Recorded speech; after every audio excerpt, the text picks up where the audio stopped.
Hey guys, this is Reverend Sean over at the Center Path, and we've been working a little bit on some of the science related to meditation, and I've even started getting into some EEG stuff, which is really interesting. You can see those other videos on the playlist for it's called Flow Time. And I've also kind of added in some other breathing techniques and other techniques to reduce stress or to manage stress a little better. Now, stress is going to happen, right? It happens all the time, whether you like it or not. It's not going to be something that you can just turn off and on. But what happens is, as we become more able to recognize it happening, we can become more resilient, which means tougher against it, right? So one of the things that I think is very interesting is doing some breathing techniques in the beginning of your meditation, so that when you're starting your meditation, you can set yourself like this. And if you notice his face, look at all the Buddha statues that you see. In general, in large general, there's always eyes are about 2/3 closed, and the mouth is closed, and the mouth is turned up on the edges like a little tiny smile. And this is like a hopeful, kind, gentle smile, right? This is what we call the smile of the Buddha. But today, I want to talk about some of the breathing techniques and some other things that we can do. Now, there's a thing called the phrenic nerve. The phrenic nerve goes from the neck on the inside, travels down in the front here, and goes to the diaphragm. Big muscle in through here. When you're doing your belly breathing, and when you breathe in and you push it out and you breathe out and you push it in, that's using the diaphragm to pull air down into the rib cage, okay? Now there's another nerve called the vagus nerve. The vagus nerve, the wandering, the vagabond nerve. It's one of the 12 cranial nerves up in the head. It's actually number 10. And it goes from, okay, so the cranial nerves, there's 12 nerves that pairs of nerves that branch off from underneath the skull in the brain directly. They don't go through the spinal cord, so they're a little bit unique.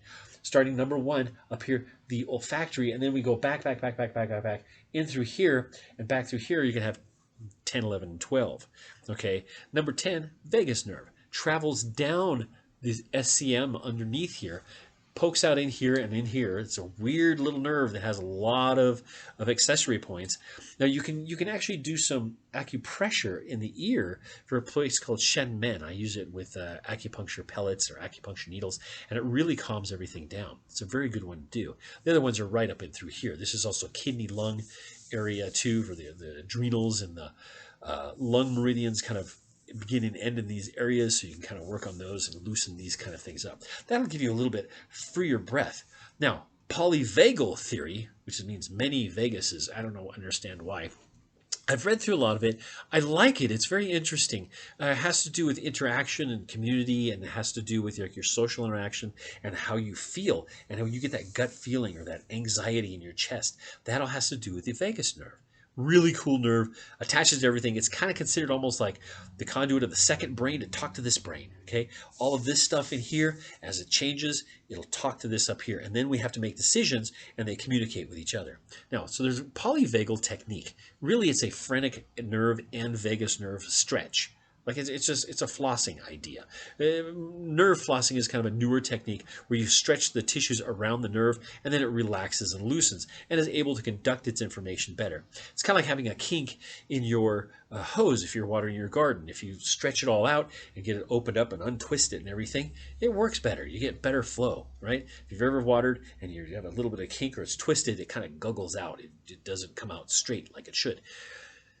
This is the same kind of idea. So what you do to manifest this kind of sense is you put your hands, lace your fingers behind your head, arms up. All you're going to do is you're going to lean as far as you can, get that neck stretched, look to the opposite elbow, and just hold it. And at a certain point, maybe sometimes it takes a minute. You hold it like this, and you're getting a sense you want to either swallow, that's a release, or a yawn. A yawn. And remember, in some of our techniques too, we want to force a yawn or force a sigh of relief kind of thing. Those are going to change the way that the vagus nerve works. And it's going to start changing the physiology of your body. Same thing, other side. Leaning. Get those ribs to open up on this side, all right? Get those to really open. They open this way as we lean. As we breathe, okay? We get that kind of sense. You'll start to feel like, you almost feel like you want to yawn, or you just want to you feel much more relaxed.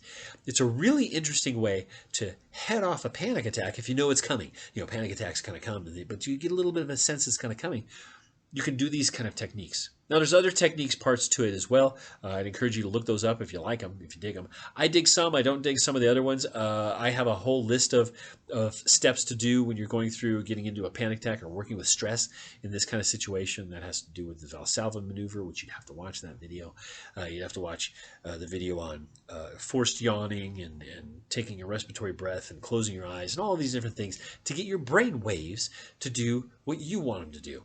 So the monkey mind, or the wild mind, we would say, it just runs around, does whatever it wants. It's throwing poo, it's screaming and hollering, it's picking at things, chewing, biting things, chewing things up, tearing things up. And if we are following it, we're trying to clean up after it. So as we start to tame that mind, we get to learn more about it, we get to run it better. That's what meditation is all about. You guys take good care. We'll see you on the somewhere on the way. Don't forget to subscribe and like if you like them. And I hope this helps you. Let me know if it helps you and if you've experienced anything like this before. We'll talk to you later. You guys take care.